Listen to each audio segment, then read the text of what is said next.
I don't even have any props for this one. I used to have like a little 3D printed Chris knife. I think I got the plans for it on Thingiverse. But I definitely, I kept tinkering with it and kept doctoring it, trying to get it to look more weathered and authentic. I eventually just snapped the blade right off of the thing. So I no longer have my little Chris knife. Dune Part 2 has been out in theaters for so long that it's actually probably about to go out of theaters.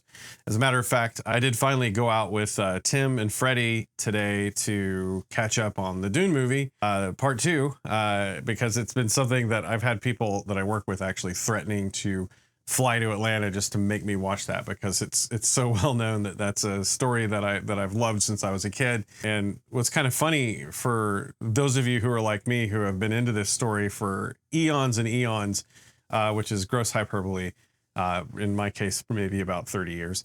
There have been so many different attempts and iterations at making a Dune TV show or movie or something that it's been a joke. It's been laughable for so long. So one of the things right off the bat that completely wrong-footed me about the newest Dune installation is that it's actually a pretty cracking good job. Like I feel like Denis and team and Hans Zimmer and all the folks who edited and produced this movie really threw their heart into it, and we've got something that I think, time will tell, but I think is kind of on par or in the same ballpark as Peter Jackson's treatment of Lord of the Rings, like where they just really put so much work and thought into it that little things like where's Tom Bombadil are the big ticket items that people are to this day still debating, and I still wish that we'd seen some version of Tom Bombadil in the movie, just because he's one of those crazy, mysterious critters that,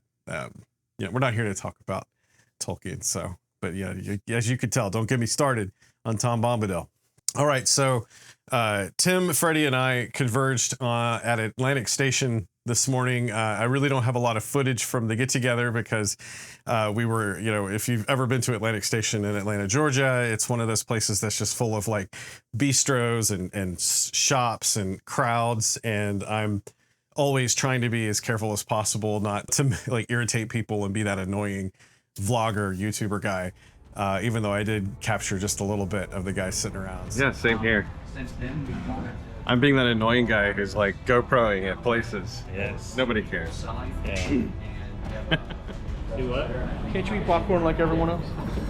He will, don't worry. I know, but he always has to go get here early so you can have a meal first. It's all right because we're going to have a meal after, right? We're going to the Atlantic Grill afterwards. I was kind of hoping we'd sit down and talk about it after the movie, but if you've seen the movie, you know that there's so much going on. It's so dense with material, and there's so many, we'll call them choices that were made, going back to the Peter Jackson comparison, that there's so much to say that probably doesn't need to be in this video, because I feel like a lot of you need to go out there and see this. A lot of you have your own relationship to the Dune properties, whether you've ever read the books or not. You need to come to those conclusions for yourself, and I think you deserve the chance to go see it right off the bat. So I'm not planning on spoiling anything. I just kind of want to give like a high level take on what I thought of the movie. So to start with, I'll start with the thing that I was the loudest and most furious about after the first Dune movie, which was the soundtrack to the movie. Now, disclaimer, I actually adore Hans Zimmer and think the world of the work that he's done. And if you followed his career, he's evolved so much from, the 80s, 90s stuff that you've heard all the way through today. And he continues to like explore different instruments and sound types and come up with these really, I think, really unique sound designs for the movies and shows that have happened. And I referred to the soundtrack for the first Dune movie as kind of an abomination. All right, hold up. Let's just pause there and I'll explain why, because it is actually an amazing soundtrack. It's so much fun to listen to. But the first time that I watched the movie, as you guys may remember, it launched directly to HBO, to streaming, so you could watch it on your home theater.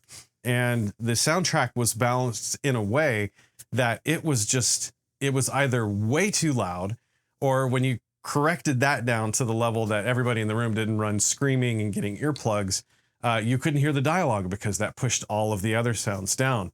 And time, as always, heals all wounds. There've been several interviews with Hans and the editor and some other folks I saw over on a podcast called the Rough Cut. I think it's something on YouTube, and he talks about how the timeline for when that particular edition of the movie came out, he didn't have any advance notice. There was no way for them to have produced a soundtrack for the movie that was balanced for like home theater systems. So those of you out there with $30,000 worth of subwoofers and amplifiers and all kinds of stuff set up, you probably didn't run into this issue at all. It probably sounded just like it did in the IMAX theater, but in your living room.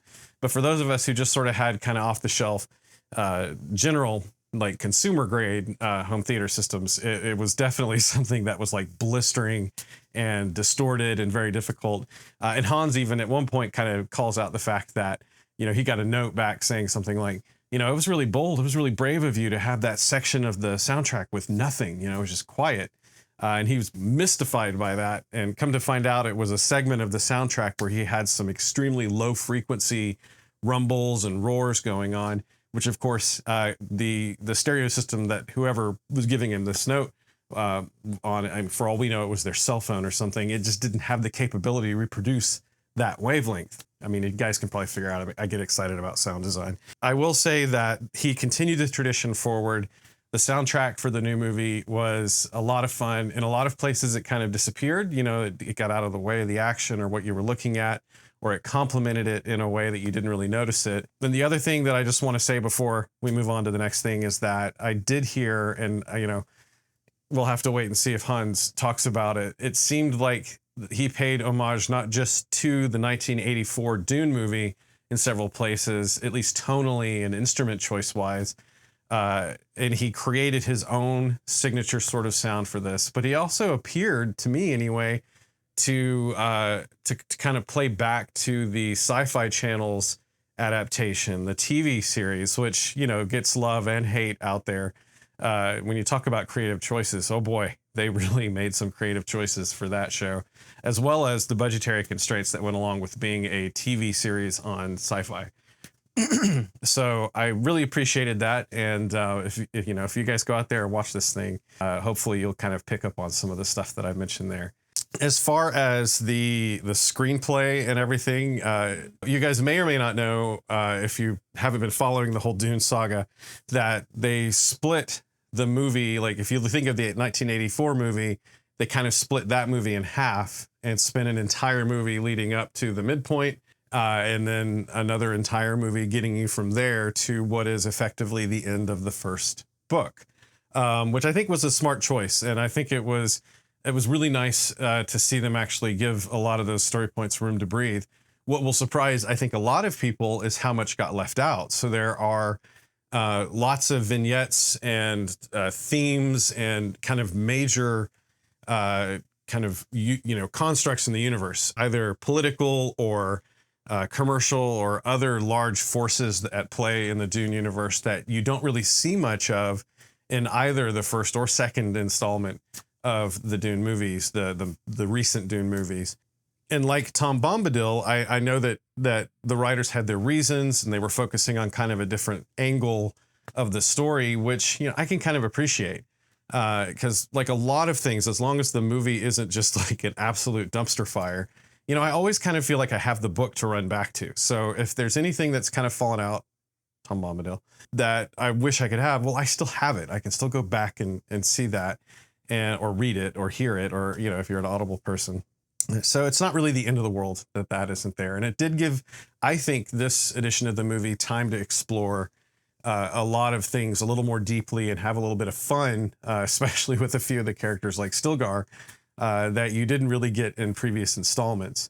Now, in my opinion, the most quotable character in all of Dune is probably going to be Stilgar. And if you guys are fans of Stilgar and his one-man show that you get in all the different installments, I don't think this will let you down. I think you're going to find some material here that you're going to have fun with at business and social events by quoting him in those spaces. There were definitely some choices that were made that I am either confused by or not entirely in love with. And I think that's okay too.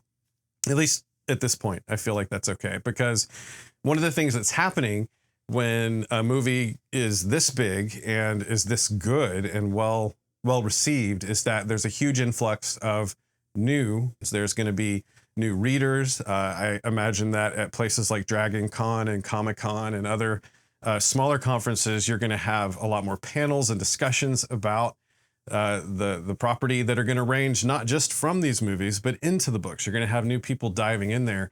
And I think some of those choices were definitely made to appeal to and to reach out to some groups that were, you know, kind of marginalized by Dune as a property in the past. Let's face it, Dune was written at a time by a person who had a very specific set of worldviews, some of which would be kind of hard to discuss in a large room right now, because we are so much more culturally aware and interested in making sure that there is evenness and equality, and that we choose our words wisely, and that we consider a lot more than we did back then. So I think that there was some efforts made to sort of push a few of the characters into directions that made them a little bit more modern. And what's interesting is I don't always agree with those choices purely from a fan perspective. You know, I'm looking for a different set of actions, but it's definitely made me, and then talking to the guys after the movie, kind of get into, like, you know, why was that done? What was the intention of that? And even if it's not well received, it's generating conversation, and it'll be interesting to see if they can pull it off. So I'm going to say at this point, and I won't spoil, you know, what the things are that were changed. You know, okay, I see you. I see what you're doing. I'd like to see you stick the landing, and hopefully you bring those plot changes to a satisfying conclusion that, you know, sort of stays within at least the color palette of the original story, which one of my complaints for the first Dune installment was, you know, I was kind of grumpy because I expected this to be yet another absolute train wreck, but they are kind of like that guy at the party who has too much to drink and just goes off on a tangent, and it's entertaining. You can't really follow him all the time. And you're glad they're there. But at the end of the day, you kind of look at your buddies and you're like, man, that was like an acid trip. And Denis just didn't do that. He actually produced a very, you know, accurate and faithful representation of the story. And beyond that, really just kind of got into it like you did, like you saw with the Lynch movie, really thought about artistically what things would look like, and tonally how things would sound, and pacing wise. This is a movie that's not afraid to let scenes breathe, or to spend a lot of time on things that you just sort of look at and experience. So, you know, a lot of these things are pluses, but I did kind of expect it to fall apart a little bit, and it really didn't. And the second installment of the movie also continues that trend. So I'll go ahead and wrap things up here. I'm sure that there's going to be a lot to talk about over time, whether you hear me saying it or you're talking to other people about it, or there's probably a billion other channels out there who are trying to get their slice of Dune fame. But I just had some stuff to say, so I thought I would sit down here.